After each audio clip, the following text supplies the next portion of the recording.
Balaji math and science सब में आपका स्वागत है। आज की क्लास में हम आप सभी लोगों को क्लास 10th का NCERT एक्सरसाइज 1.1 के बारे में पढ़ाएंगे। इससे पहले की क्लास में आप सभी लोग यूक्लिड विभाजन प्रमेय और यूक्लिड विभाजन एल्गोरिथम के बारे में पढ़ चुके हैं। उसकी सहायता से दी हुई संख्याओं का HCF फाइंड करना और किसी संख्या के गुणों का वर्णन करना भी सीख चुके हैं। अब उसी पर आधारित है आपका एक्सरसाइज 1.1।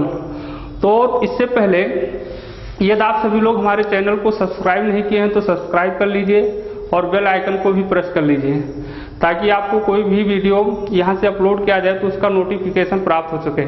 ठीक, अब आइए हम देखते हैं कि एक्सरसाइज 1.1 में पहला क्वेश्चन आपका है, निम्नलिखित संख्याओं का HCF ज्ञात करने के लिए यूक्लिड विभाजन प्रमेय का प्रयोग कीजिए। HCF ज्ञात करना है, कुछ संख्याएं दी गई हैं, आप लोग भी आसानी के साथ ज्ञात कर सकते हैं। तो लेकिन इसका ज्ञात करने के लिए यूक्लिड विभाजन प्रमेय का प्रयोग करना है। फर्स्ट क्वेश्चन आपका है 135 और 225। ठीक, तो इसमें 135 आपका छोटा है 225 से, तो जो छोटा पूर्णांक होगा उसको हम b मानेंगे और जो बड़ा पूर्णांक होगा उसको ये मानेंगे, क्योंकि यूक्लिड विभाजन प्रमेय के बारे में आप जानते हैं ये बराबर BQ प्लस R होता है। यहाँ पे ये भाग जो होता है B भाजक होता है, Q भागफल होता है और R शेषफल होता है। तो ये और भी तो हमारे पास हैं, ये 225 आपका ये हो जाएगा, ये आपका ये होगा और 135 B होगा।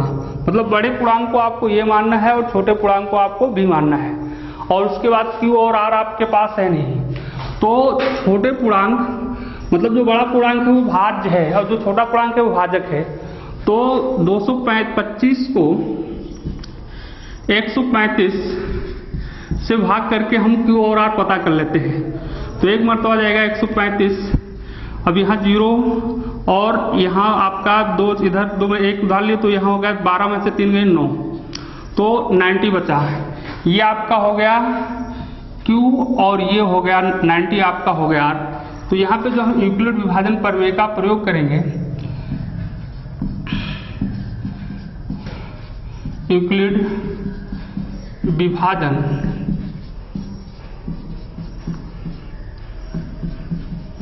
प्रमेय से जब लागू करेंगे तो ये बराबर आप जानते हैं VQ प्लस R।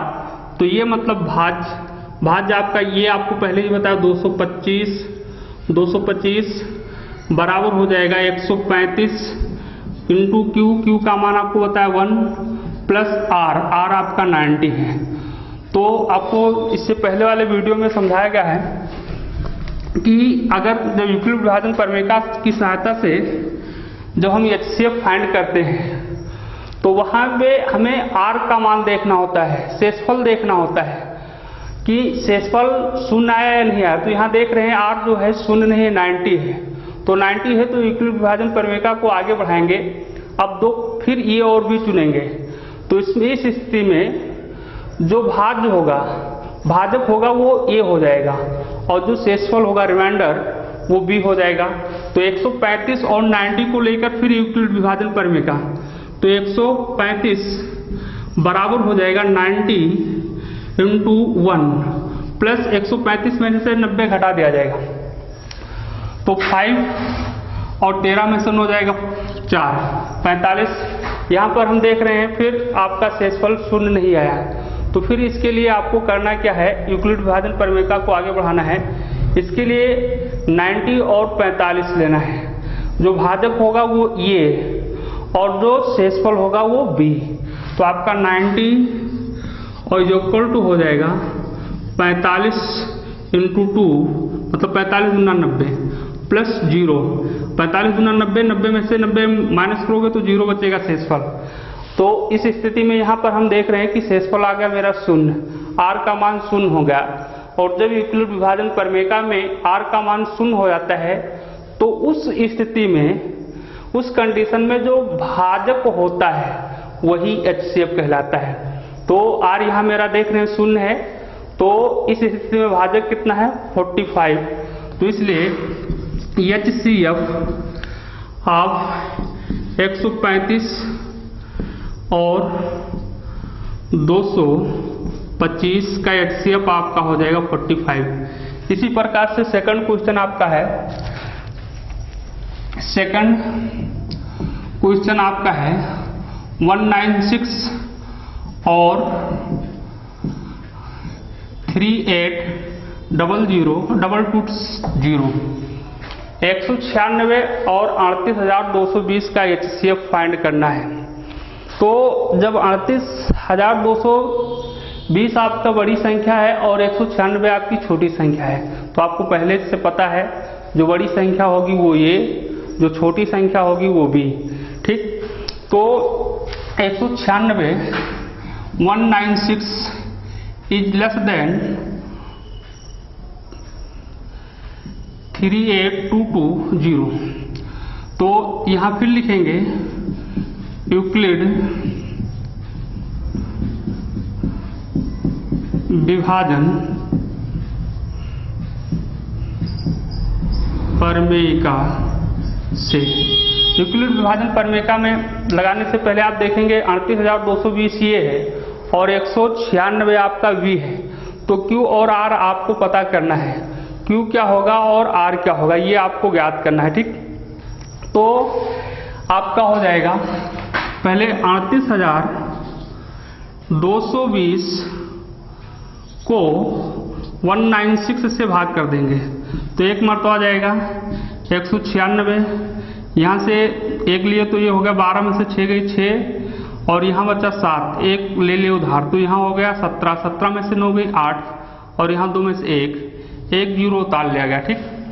और उसके बाद फिर कितनी मरतबा आ जाएगा 9, तो 9 छक 54 के 4 और 9 9 81 और 5 86 और 9 एकम 9 8 17। तो यहाँ बचेगा एक उधार ले लिए, 10 में से 4 गई 6 और यहाँ बचा आपका 5, एक उधार लिए हो गया 15, 15 में से 9 गई, 15 में से 6 गई 9 और यहाँ बचा 0 उतारे एक ये ले ले, ठीक। अब आपका जाएगा 5 मरतबा, यहाँ 5 ले जाएंगे तो 5 छक 30, 5 9 45, 45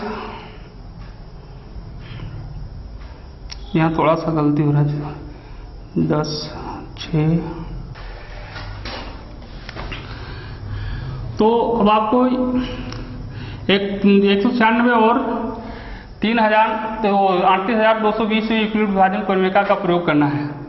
तो जब आप भाग करेंगे पता करेंगे वहां से Q और R, तो 38,220 जो इक्वल टू हो जाएगा 196 ये बराबर BQ का मान जब भाग करोगे तो आएगा 195 और प्लस रिमाइंडर बचेगा 0।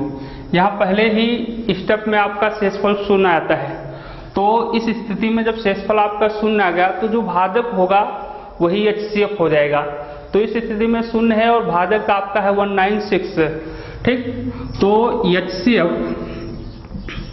Is equal to 196 38,220 is equal to हो जाएगा 196, मतलब इसका HCF 196 होगा 196। थर्ड क्वेश्चन आपका है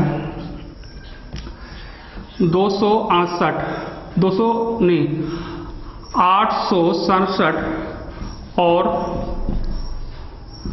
255। तो यहाँ 867 867 इज ग्रेटर देन 255, मतलब 868 255 से बड़ा है। तो आप जानते हैं कि जो बड़ा पूर्णांक होगा वो ये और जो छोटा पूर्णांक होगा वो आपका B होगा, ठीक है। तो यूक्लिड विभाजन प्रमेयिका का जब प्रयोग करेंगे यहाँ पे हम, तो इसमें ये और भी आपको पता होगा।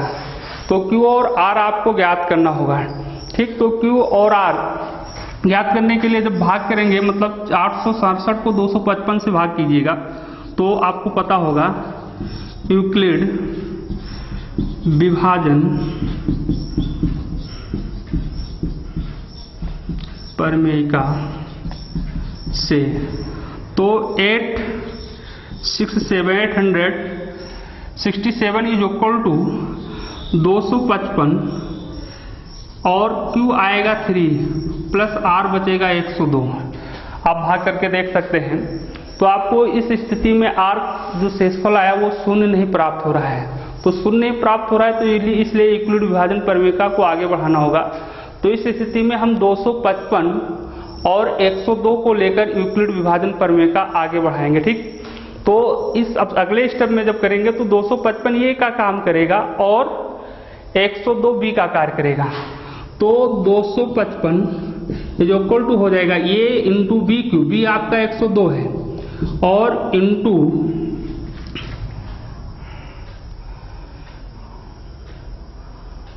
2, तो 2 दूनी 4। अब ये प्लस आपका हो जाएगा, मतलब ये 204 हो जाएगा। 2 से मल्टीप्लाई करोगे 102 को, 2 से 4 हो जाएगा। तो 255 में से 204 घटाओगे तो 51 आ जाएगा। इस स्थिति में भी आपका शेषफल 0 नहीं आता है। तो अब फिर हम आगे यूक्लिड विभाजन प्रमेयिका लिखेंगे। इसके लिए हमें करना क्या है कि 202 और 51 को लेकर 202 फिर दोबारा वाले में आपका ये होगा और 51 आपका बी हो जाएगा। तो 102 ये बराबर बी क्यू, बी आपका होगा 51 इंटू 2 प्लस 0। 51 दूना है 102 और 102 में से 2 घट जाएगा। तो देखिए यहाँ आपका शेषफल 0 आ गया। तो जब इस स्थिति में शेषफल 0 आया तो इस स्थिति का जो भाजक होगा वही HCF हो जाएगा। तो इसलिए HCF of 867 and 255 is equal to हो जाएगा 51। इस तरह से आप दी हुई संख्याओं का HCF फाइंड कर सकते हैं। अब आप सेकंड क्वेश्चन को देखेंगे।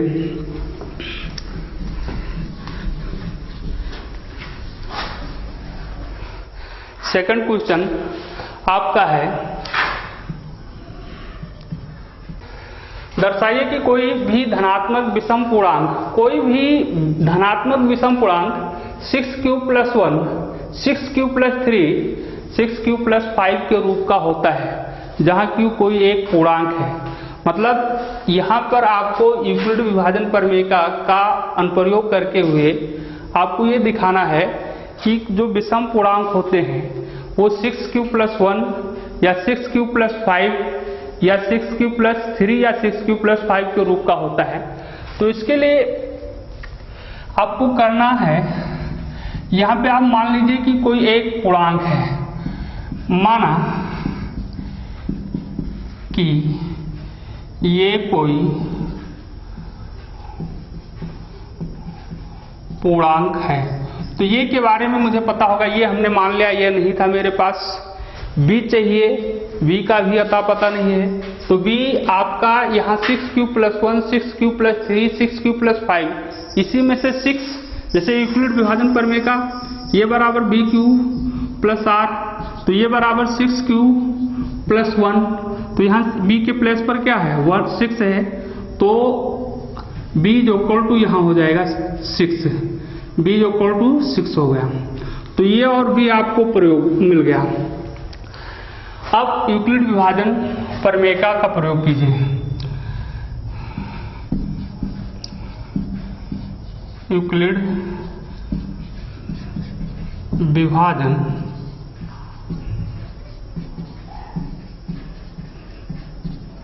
से यूक्लिड विभाजन प्रमेयिका होता है ये बराबर BQ + R, जहां आप जानते हैं R 0 is less than R equal to R is less than B।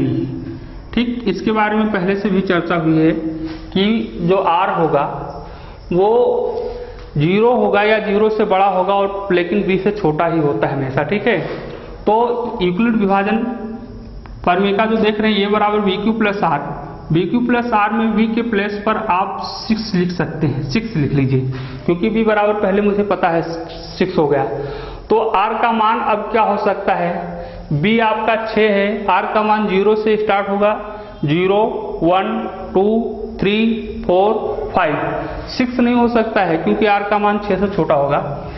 तो r बराबर आपका होगा 0 1 2 3 4 5। अब जो r के ये मान आपको मिले, r के इन मानों को पहले a बराबर बी क्यू प्लस आर में r के स्थान पर 0 रखेंगे, कोई संबंध मिलेगा। फिर दोबारा ये बराबर 6q प्लस आर में r के स्थान पर 1 रखेंगे, फिर ऐसे r के स्थान पर 2 रखेंगे, 3 रखेंगे, 4 रखेंगे, 5 रखेंगे। तो तमाम प्रकार के आपको संबंध मिलते चले जाएंगे। तो उनमें से आपको देखना होगा कौन सा सम पूर्णांक है और कौन सा विषम पूर्णांक है। तो प्रश्न हमारा ये कह रहा है कि विषम पूर्णांक पूछना है, तो जो विषम पूर्णांक होंगे उसी को हम देखेंगे और उसी में देखेंगे कि विषम पूर्णांक जो हमारा है 6q plus 1, 6q plus 3, 6q plus 5 के रूप का है कि अदर रूप में आता है। तो अब हम स्टार्ट करते हैं। अब ये बराबर bq प्लस bq नहीं 6q प्लस r में r इक्वल टू 0 रखने पर, तो 0 रखोगे तो ये बराबर आपका हो जाएगा 6q प्लस 0, तो 0 ऐड करोगे कोई मतलब नहीं, तो 6q ही लिखे रहिए। ठीक, अब 6q होगा। अब आपको 6q को देखना है सम है या विषम है। तो 6q को अगर हम 2 से डिवाइड करेंगे, 2 से भाग करेंगे तो पूर्णतः विभाज्य है, इसलिए सम संख्या है। तो ब्रैकेट में इसी के बगल में लिख दिया जाएगा जो सम धन पूर्णांक है। फिर अब आपके स्थान पर 0 रखे, अब 1 रखना है। पुनः ये बराबर 6q प्लस r में r बराबर 1 रखने पर, तो जब r बराबर 1 रखते हैं तो मुझे संबंध क्या मिलता है, ये बराबर 6q प्लस 1, 6q प्लस 1 मिला। अब 6q प्लस 1 को देखिए सम है या विषम। 6q प्लस 1 2 से पूर्णतः विभाज्य नहीं होगी, इसलिए विषम पूर्णांक है। तो यहाँ इसी के बगल ब्रैकेट में लिख दीजिए जो विषम धन पूर्णांक है। उसके बाद अब आप ये बराबर 6q प्लस r में r के स्थान पर मैंने 0 रखा, 1 रखा, अब हम 2 रखेंगे।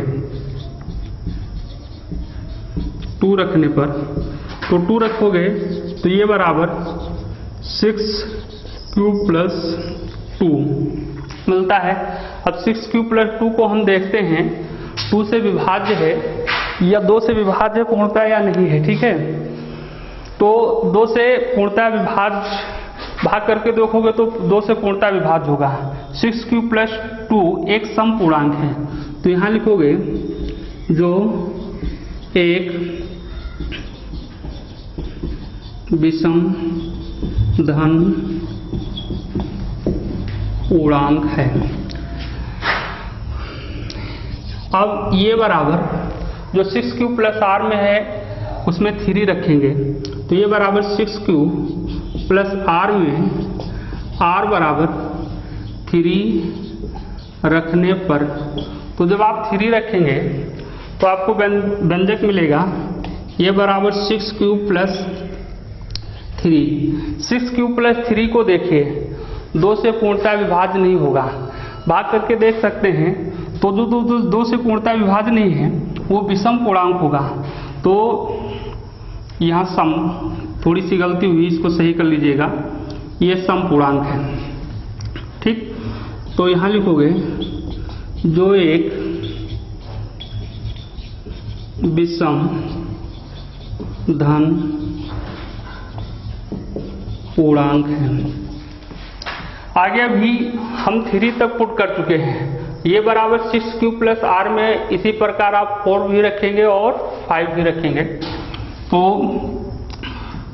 पुनः ये बराबर 6q प्लस r में r बराबर 4 रखने पर, तो जब हम 4 रखेंगे तो ये बराबर आपका हो जाएगा 6 क्यूब प्लस 4।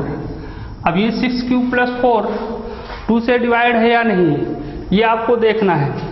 अगर 2 से डिवाइड है तो ये सम, अगर 2 से डिवाइड नहीं है तो विषम। तो 2 से डिवाइड हो जाएगा, तो इसलिए यहाँ लिख लोगे जो एक सम धन पूर्णांक है। ठीक, अब r के स्थान पर 5 बचा है, वो भी रख के देख लेते हैं। तो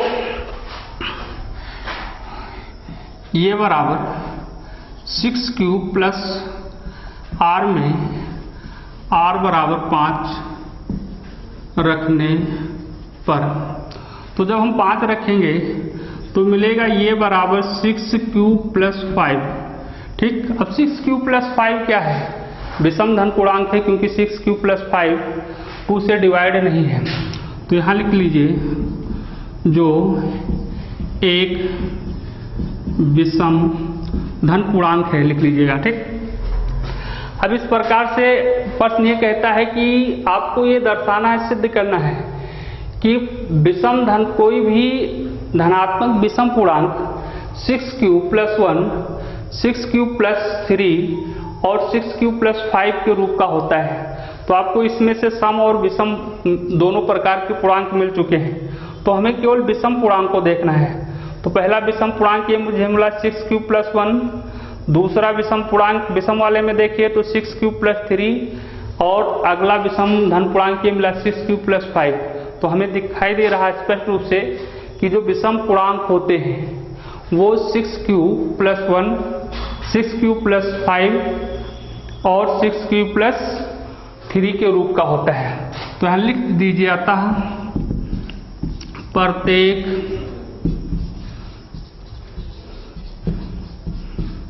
धनात्मक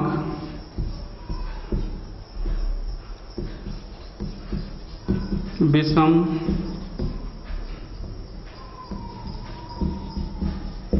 पूर्णांक 6 क्यूब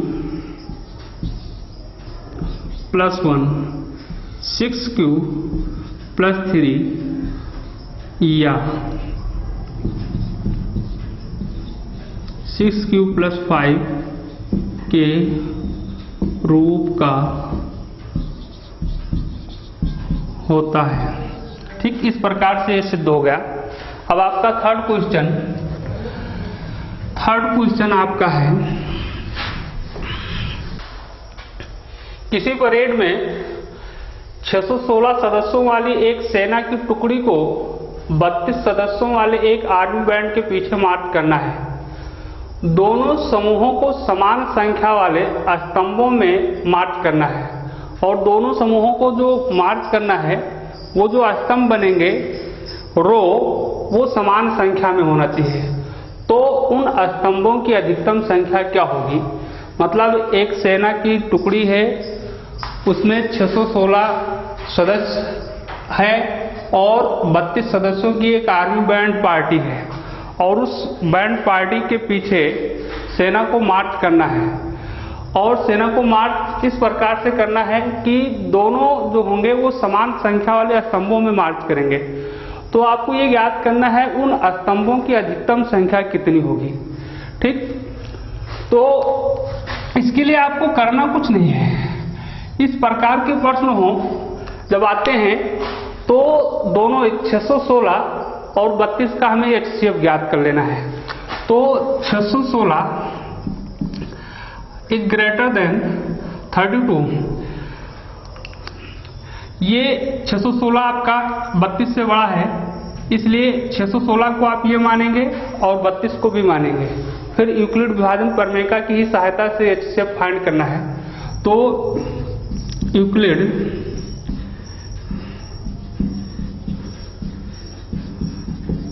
विभाजन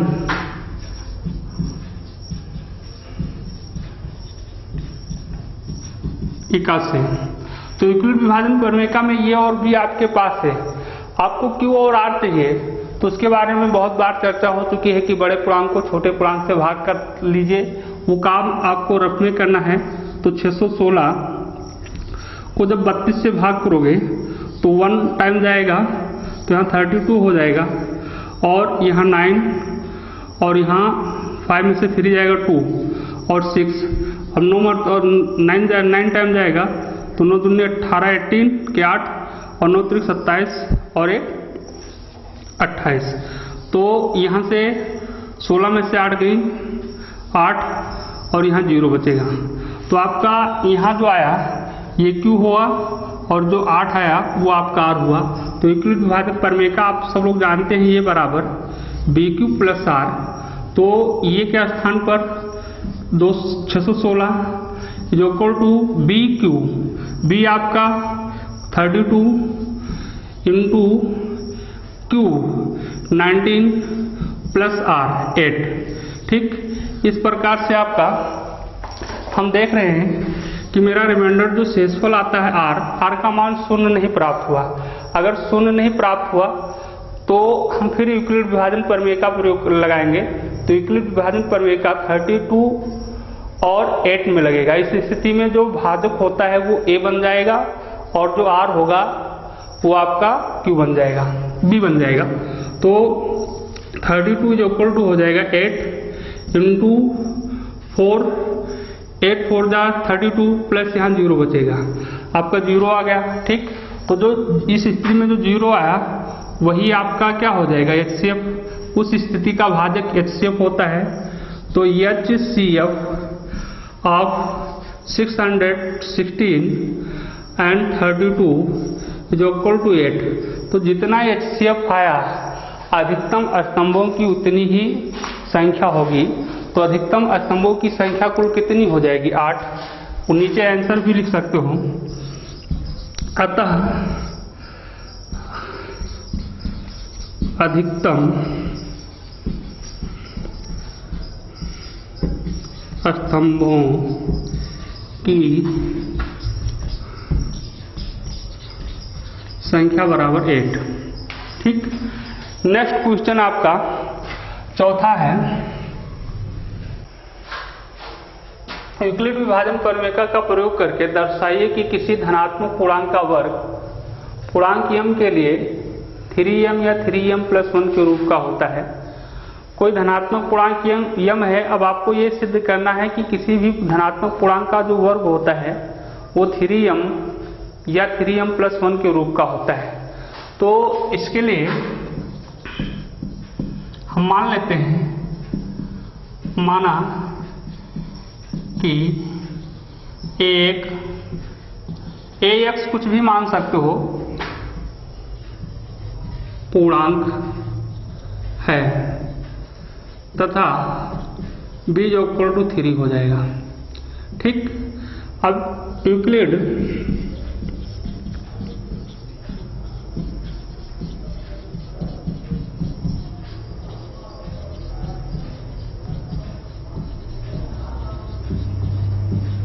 विभाजन प्रमेय से जब यूक्लिड विभाजन प्रमेय लगाएंगे तो a बराबर BQ प्लस R होता है।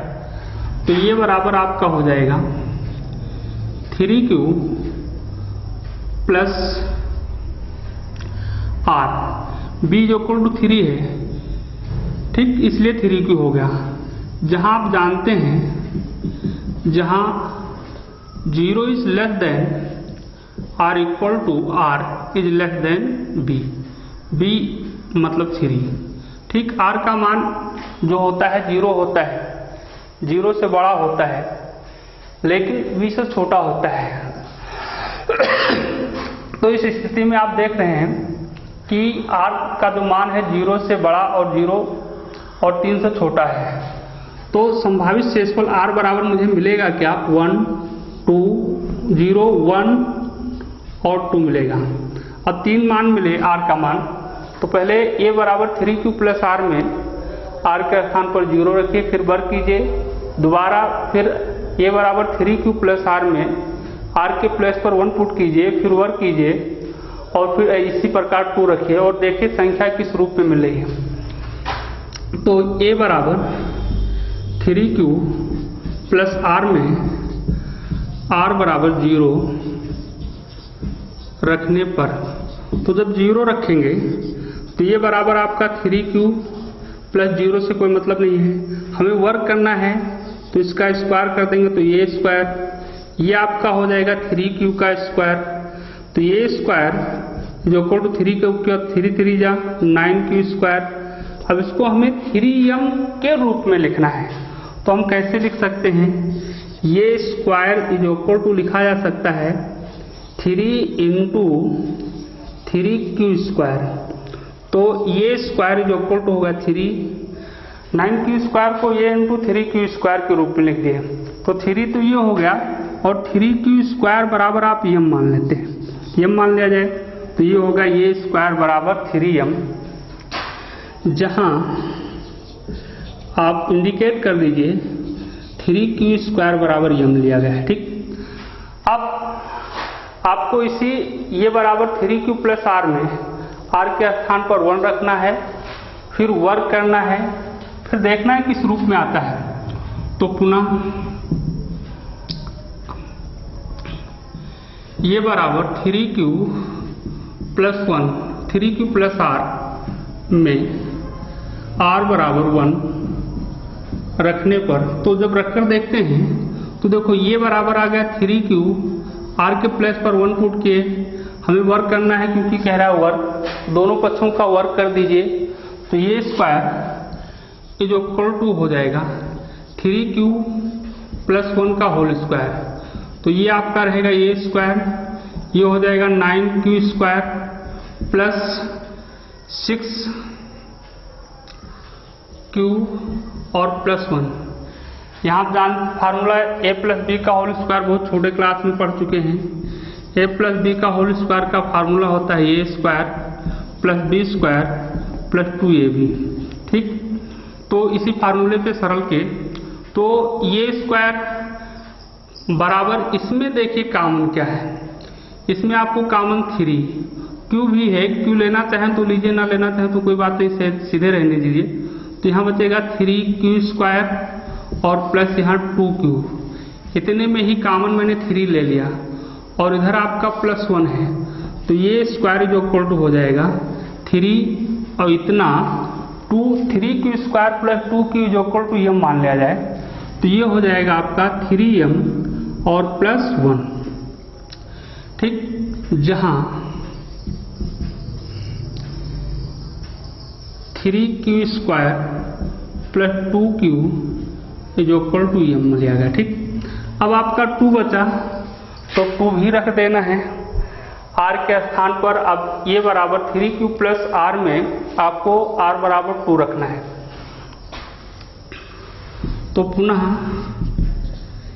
ये बराबर 3q प्लस r में r बराबर 2 रखने पर, तो ये बराबर आपका हो जाएगा 3q प्लस 2, फिर इसका भी वर्क करना है, तो ये आपका होगा ये स्क्वायर जो इक्वल टू 3q प्लस 2 का होल स्क्वायर, फिर ये स्क्वायर जो इक्वल टू यहाँ भी a प्लस बी का होल स्क्वायर का फार्मूला यूज करके जब आप प्रसार करेंगे इसका, तो 3 3 जा 9q square plus 12q plus 2 4। ठीक, इसको हम थोड़ा सा रूप बदल देते हैं, तो ये स्क्वायर जो इक्वल टू हो जाएगा 9q स्क्वायर प्लस 12q और 4 को लिख लेते हैं 3 प्लस 1। अब इतने में 9q square plus 12q plus 3 में आपको 3 कॉमन लेना है, उधर 1 छोड़े रहना है, 1 से कोई मतलब नहीं है। तो ये स्क्वायर ये जो इक्वल टू हो जाएगा 3 जब कॉमन लेंगे तो यहाँ आपका बचेगा 3q square plus 4q plus 1 और इंटू इधर 1 रह जाएगा, तो ये स्क्वायर जो इक्वल टू हो जाएगा 3 और 3q square plus 4q plus 1 बराबर हम ले लेते हैं, तो 3m प्लस 1 इधर लिख लीजिए, जहां 3q square plus 3q plus 1 बराबर m। ठीक, तो हम देख रहे हैं प्रत्येक जो किसी धन पूर्णांक m के लिए उस पूर्णांक का वर्ग है। यहाँ पे मिला 3m, यहाँ पे मुझे मिल रहा है 3m + 1 और यहाँ पर मिल रहा है मुझे 3m + 1 के रूप का मिल रहा है। ठीक, तो आप इसके नीचे लिख लीजिएगा। अतः किसी पूर्णांक का वर्ग 3m या 3m + 1 के रूप का होता है। अब आपका अगला नेक्स्ट क्वेश्चन और इस एक्सरसाइज का लास्ट क्वेश्चन, यूक्लिड विभाजन प्रमेय का प्रयोग करके दर्शाइए कि किसी धनात्मक पूर्णांक का घन 3q वो 9m + 1 या 9m + 8 के रूप का होता है। अब आपको यहाँ करना क्या है, यूक्लिड विभाजन प्रमेय की सहायता से आपको ये दर्शाना है जो धन पूर्णांक है उनका घन जो होगा, घन मतलब क्यूब जो होगा वो किस रूप का होगा, 9m या 9m + 1 या 9m + 8 के रूप 9m + 8 के रूप का होगा। तो यहाँ पर माना कि ये एक पूर्णांक है, हमने एक पूर्णांक मान लिया ये है, और उसके बाद आपको दूसरी तरह से भी कर सकते हैं। इससे पहले प्रश्न में आप लोग पढ़े हैं जो प्रत्येक धन पूर्णांक होते हैं वो 3m 3q या 3q + 1 या 3q + 2 के रूप का होता है। यहाँ लिखिए, चूंकि प्रत्येक धन पूर्णांक 3q या 3q + 1 और 3q + 2 के रूप का होता है। ठीक, मतलब पहले इससे पहले वाले में चर्चा हुई है, प्रश्न में आपको मिला है कि जो धन पूर्णांक होते हैं उनका फॉर्म जो होता है 3q या 3q + 1 या 3q + 2 के रूप का होता है। इस बार इस तरह से आप करते हैं, सवाल प्रश्न को लाते हैं। तो इसके लिए ये बराबर फर्स्ट स्थिति कंडीशन में स्थिति से देख लीजिए, स्थिति 3 स्थितियां मिलेंगी। एक फर्स्ट कंडीशन में आपको ये बराबर 3q मिलेगा। सेकंड पोजीशन जब कंडीशन लागू होगा तो ये बराबर आपका 3q + 1 हो जाएगा, और जब थर्ड स्थिति जाएगी तो आपका 3q + 2 हो जाएगा। अब घन कर देते हैं दोनों पक्षों का, तो ये क्यूब जो इक्वल टू हो जाएगा 3q का होल क्यूब, तो ये क्यूब जो इक्वल टू हो जाएगा 27q क्यूब। अब इसको आप क्या देख रहे हैं, 9m के रूप में प्रूफ चेंज कर सकते हैं, फॉर्म चेंज करना है इसका। तो ये क्यूब और 27 को हम लिख सकते हैं 9 × 3q क्यूब। तो ये क्यूब जो इक्वल टू हो गया आपका 9, ये 9 है, और 3q क्यूब ये जो इक्वल टू हम मान लेते हैं m, तो एक रिलेशन ये मिल गया, मतलब 3q का घन 9m के रूप में हो सकता है। स्थिति सेकंड पर अगर विचार करते हैं तो स्थिति सेकंड में आपकी जो सेकंड वाला नंबर है वो आपका है ये बराबर 3q + 1। सेकंड कंडीशन ये हुआ, अगर इस रूप में नंबर होता तो अब ये इसका घन ज्ञात करना है। आप दोनों पक्षों का घन कर दीजिए, क्यूब कर दीजिए, तो ये क्यूब जो इक्वल टू हो जाएगा 3q क्यूब + 1 का होल क्यूब। क्लास 8 में आप सब लोग पढ़ चुके हैं, a + b का होल क्यूब का फार्मूला आता है आपको, a cube + b cube + 3ab × a + b। इस फार्मूले से पहले आप 3q + 1 का मान रफ में ज्ञात करना है, या हम समझाने के लिए लिख रहे हैं। तो 3q + 1 का क्यूब जो इक्वल टू हो जाएगा 3 क्यूब का क्यूब प्लस 1 का cube plus 3 into 3 cube into 1 into हो जाएगा 3 क्यूब प्लस 1। इस प्रकार से जब प्रसार किए तो ये आपका हो जाएगा 27 क्यूब प्लस 1 का पावर 3 है 1 ही होगा, 3 Trika 9 3 Trika 9 cube into 3 cube plus 1। अब 27 क्यूब प्लस 1, अब इससे मल्टीप्लाई कर देंगे तो 9 त्रिक 27 क्यूब, यहाँ क्यू ही है बेटा, तो क्यू स्क्वायर और प्लस 9 क्यूब। तो ये आपका हो गया, स्टैंडर्ड फॉर्म में हम लिख लेते हैं 27 cube plus 27 Q square plus 9 cube और प्लस 1।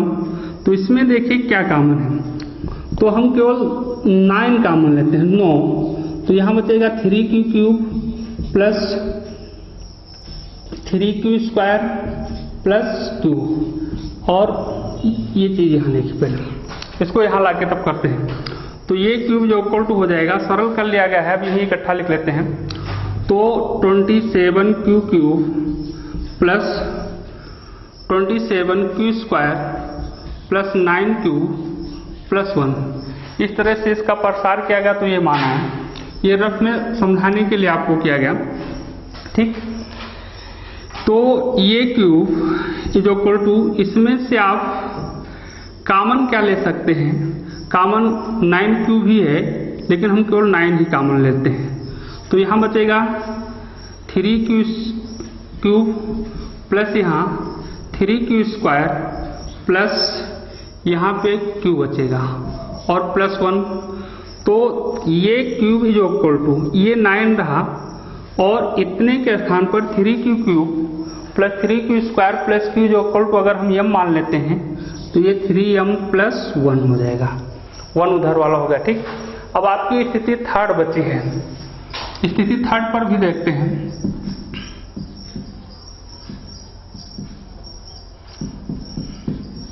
थर्ड में ये बराबर आपका हो जाएगा 3 क्यूब प्लस 2, ठीक। तो 3 क्यूब प्लस 2, इसमें भी इसका भी घन करेंगे, तो दोनों पक्षों का घन करके हम देखते हैं। तो ये क्यूब ये जो इक्वल टू हो जाएगा 3 क्यूब प्लस 2 का होल क्यूब, अब फिर whole cube a plus B का होल क्यूब की सरसमता का प्रयोग करके इसका मान ज्ञात कर सकते हैं।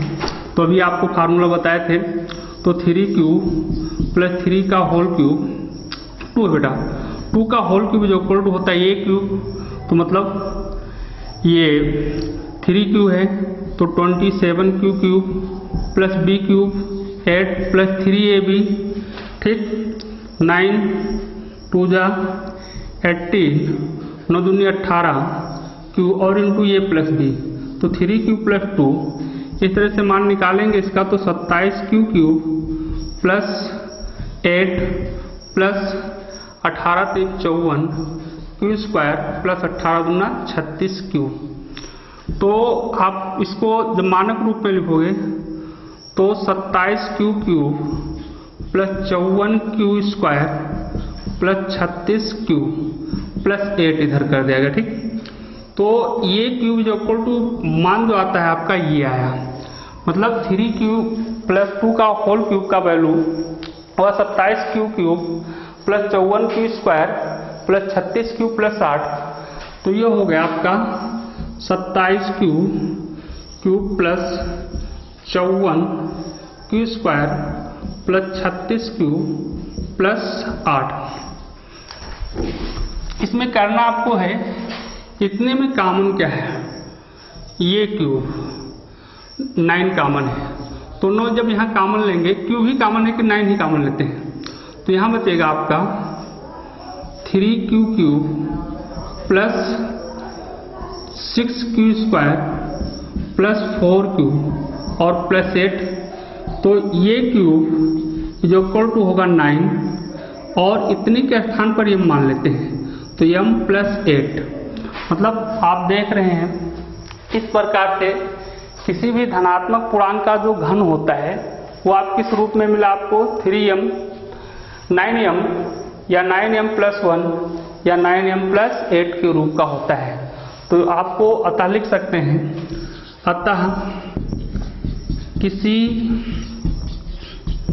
धन